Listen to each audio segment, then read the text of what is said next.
دي فضيحة تاريخية، مهزلة كروية بكل ما تحمله الكلمة من معاني، لا حصلت ولا هتحصل، وهندخل في دايرة ما يعلم بها الا ربنا. مهزلة، لأنه الاتحاد الدولي حقيقة لما أنا قلت هنا في الاستوديو في البرنامج ده في الحلقات الأولى، لما قلت السياسة بتلوي عنق الرياضة، واختلفوا معايا الزملاء، وقلت السياسة مسيطرة. بيرفع العقوبات. اليوم رفعت العقوبة على بالوغون الأمريكي ليلعب أمام المنتخب البلجيكي. المنتخب الفرنسي يطالب برفع الكارت اللي الاتحاد الدولي يهدد نزاهة ومصداقية المنافسة. مش بيهددها، بيضربها في مقتل، مفيش نزاهة، مش تهديد وتشكيك. يكون في عونه.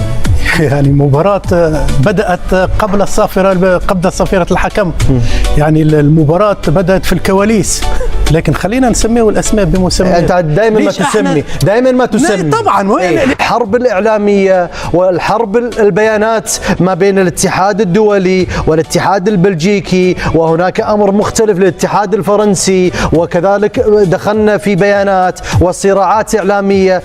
والاتحاد الأوروبي كذلك قرر بالأمس بتعليق تنفيذ عقوبة الإيقاف، وذكر جملة نتكلم في معنى الكلمات واضحة. الاتحاد البيان الأوروبي يهدد نزاهة ومصداقية المنافسة لما آل عليه، وقرر بتعليق البطاقة الحمراء من الاتحاد الدولي. تفضل مساعد. شوف، نبدأ أولا بنفس الفيفا. في المادة 27 في نظام الفيفا أن تجيز تعليق أي عقوبة، أنه الفيفا نفسه داخليا يقرر تعليق أي عقوبة دون الرجوع لأي معايير. هذا شيء شأن الفيفا. لكن لما تجي أنت للشأن التنافسي الموضوعي، أنا أعتقد أنه الفيفا ارتكب، معلش عفوا على اللفظ، ارتكب حماقة لن تتكرر. طبعا الفيفا نفسه ارتكب حماقة ولم يكررها من عام 1962 بإيقاف غارينشيا، وأثارت ضجة كبيرة. غارينشيا أوقف أمام بعد تشيلي في النهائي، طرد امام تشيلي وفي النهائي غارينشيا البرازيلي، ولعب النهائي بقرار من الفيفا وقرار سياسي، لان كان ضغطت البرازيل بشكل كبير على اساس مشاركته. وبعدها الفيفا، بما انك ذكرت قرار سياسي، دولاند ترامب نفس الشيء، رد على الفيفا، بعد هذه الحالة. شكر للفيفا على اتخاذ قرار الصحيح وتصحيح ظلم كبير وتعليق البطاقة الحمراء. إذا دخلنا في مساءلات. نبدأ معك مساعد واستمع للجميع. طيب شوف، بس نتكلم بصراحة أكثر. انت الآن فتحت الباب على كذا. انا اتوقع حتى الانجليز بيقدمون احتجاج على كونسا انه ما يستحق الطرد. فرنسا قدمت على اوليسيه، صح، اوليسيه على كارت البطاقة. اللي قاعد يصير هذا هو امتداد. وتخيل تكلم على رايس، ذكر رايس، هو ما راح نخلص. طيب هذا اللي صار اليوم هو امتداد المجزرة اللي صارت بين فرنسا والباراغواي، امتداد لطرد ميسي، امتداد لكل الاسقاطات اللي صارت. الان الفيفا وضع نفسه في موقف محرج. بطولة اكثر ما تسمى بطولة التنازلات، هذه بطولة تنازلات. كيف لاعب ياخذ كرت احمر وانت لخص الكلمات يا مساعد فيما نشاهد.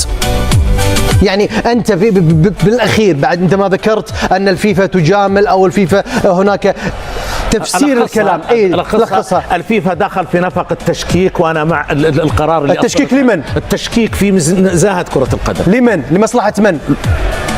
مصلحته هو يرى المصالح بصفة. لا أنت هذا طبعا صار مصلحة أمريكا. لا بشكل عام أنت قلت يهادن ومصلحة من؟ مصلحة التسويق، ومصلحة ايش؟ انه يهادن الدول الكبرى، المصلحة الثالثة انه يريد ان يكسب ولا يخسر. يا اخي انت اكسب بالموضوعية. اللي قاعد الان دخل نفق التشكيك في كل شيء، حتى بدأت من طرد ميسي الى مجزرة الباراغواي وفرنسا. شوف لا بس لحظة، يعني الفيفا يجامل ميسي؟ جامل. شفنا المباراة جامل ميسي، وبعدين زيادة المجاملة لميسي. الأربع مباريات المنتخب الأرجنتين كلها تلعب في أتلانتا وجورجيا وتكساس. يعني وين هذه؟ كلها في الجنوب، جنوب أمريكا، للجالية الأرجنتينية. أنا هحط لك عنوان رئيسي الأول.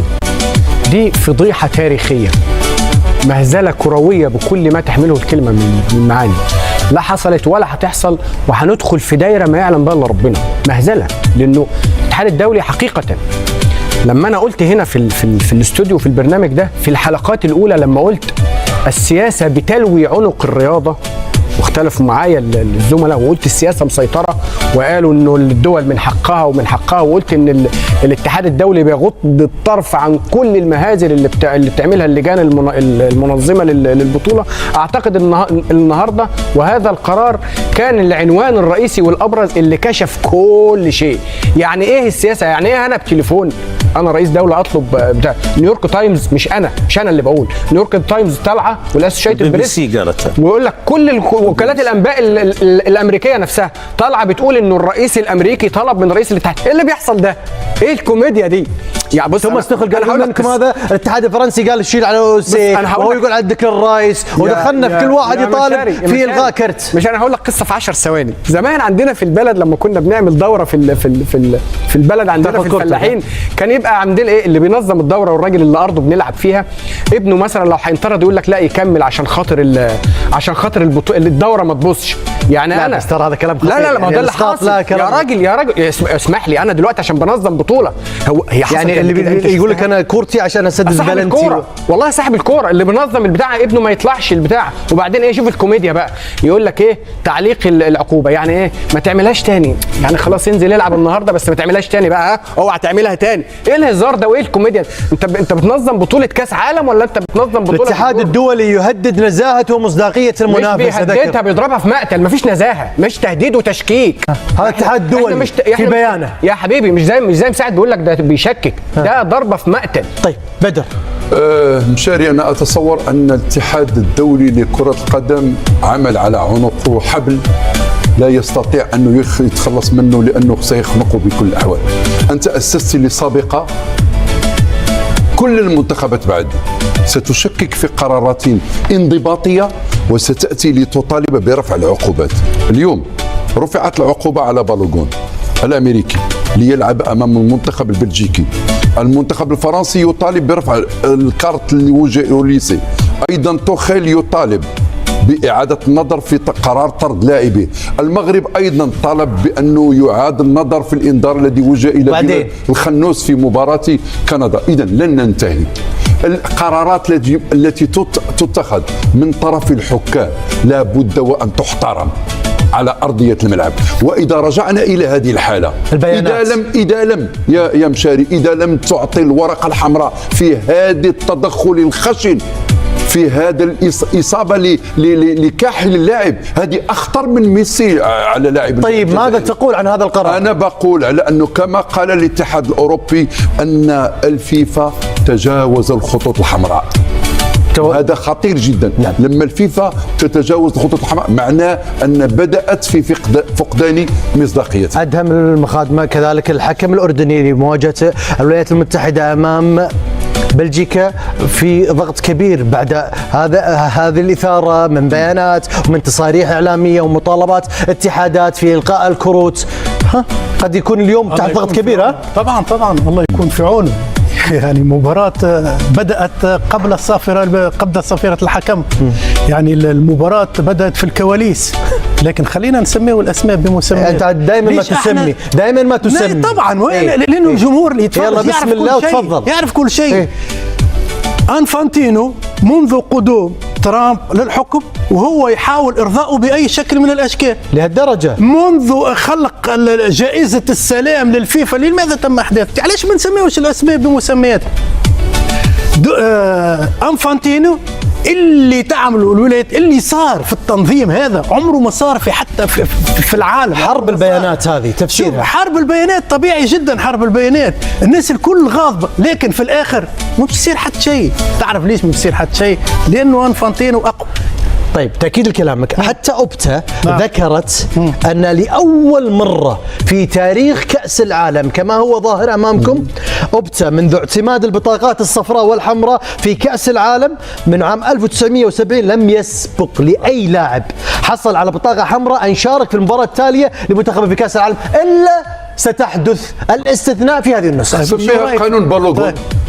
قانون بالوغون اي بس خلاص في كلمه نبيل رايك لا بس يكمل نبيل لان نبيل صراحه يعني تكلم صراحه يعني اكثر يعني كلكم تكلمتوا لكن نبيل هذه فضيحه. الفيفا بالقرار هذا فقدت مصداقيتها، واخطر شيء انه المنظمه اللي ساهره على العدل، على اقامه العدل بين كل الاتحادات في العالم، لانه هذا دور الفيفا. لا ترامب يشكر الفيفا طبعا، يطلع يشكر الفيفا، وفي حد يقدر يتكلم وفي حد يقدر يقول لا، في حد يقدر بس صابر ذكر فضيحه، صابر ذكر انها فضيحه. لا قلت لك معناها في حد من الناس يعني نحكي لك في حد راح يصير وانه اللاعب راح يلعب.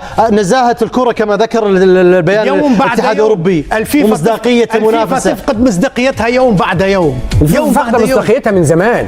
النهارده سقطت ورقه التوت على اللي كان بيدافع. طيب انا اسال يا صابر، اسمعني بس هكمل جملتي دي. لماذا تحرك الاتحاد الاوروبي؟ هكمل جملتي دي. الفيفا لم يفقد مصداقيته بسبب هذه الواقعه، الفيفا فقد مصداقيته من زمان، بس النهارده سقطت ورقه التوت عن اللي كان بيدافع عن الفيفا. شوف ورجيك انا بس باختصار شديد، انا اتمنى انه البورد في الفيفا او الدول كلها انها تعمل على الغاء الماده 27 هذه اللي تعطي للفيفا تصرف في اشياء خارجة عن النظام وعن القانون. المادة الصعبة دي اللي انه يجوز للفيفا انه يغير من القرارات دون الرجوع لاي معايير. يعني مثلا انا كرئيس الفيفا ومن معي من السكرتاري انه اغير اي قرار.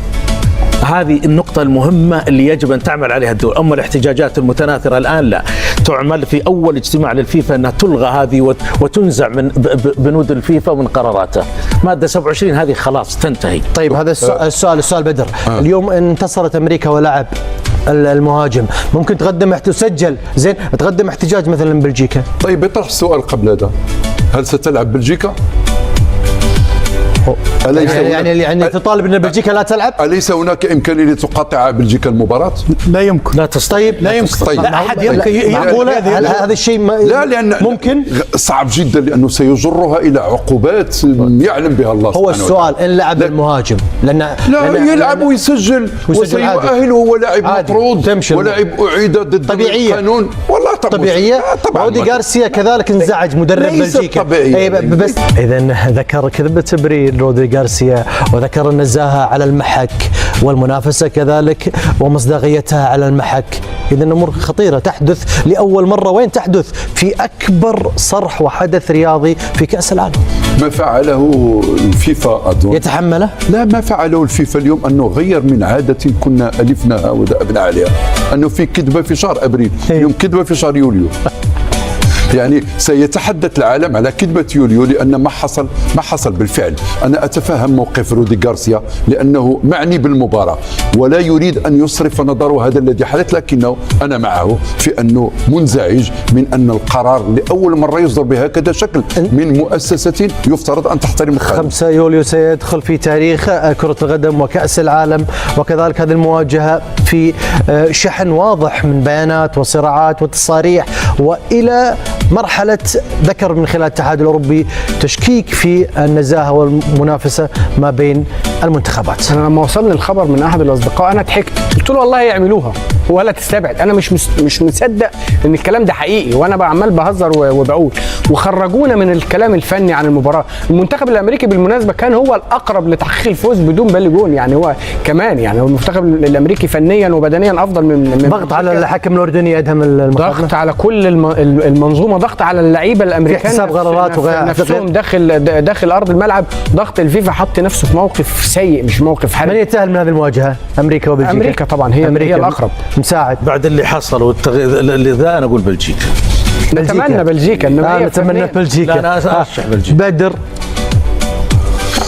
بدر من يتأهل؟ بلجيكا. تعاطفتم على بلجيكا؟ والله حتى التوقعات نمشيو ضد بلجيكا. لا، مع بلجيكا. هاي نبيل. بلجيكا، لانه مع الاسف في شعور بالظلم. لما يكون شعور بالظلم الكلنا نسيروا مع المظلوم، يعني كلنا نسيروا انه الناصر والمظلوم. اليوم حاسين كلنا انه بلجيكا مظلومه والكلنا مساندين بلجيكا. جميل. اذا وصلنا معكم الى ختام برنامج الكلمه الاخيره. شكرا بدر دريسي، شكرا نبيل التليلي، شكرا مساعد العصيمي، وشكرا صابر غراوي. شكر موصول لكم أنتم مشاهدين متابعين بين سبورتس. نلتقي على خير وإلى اللقاء.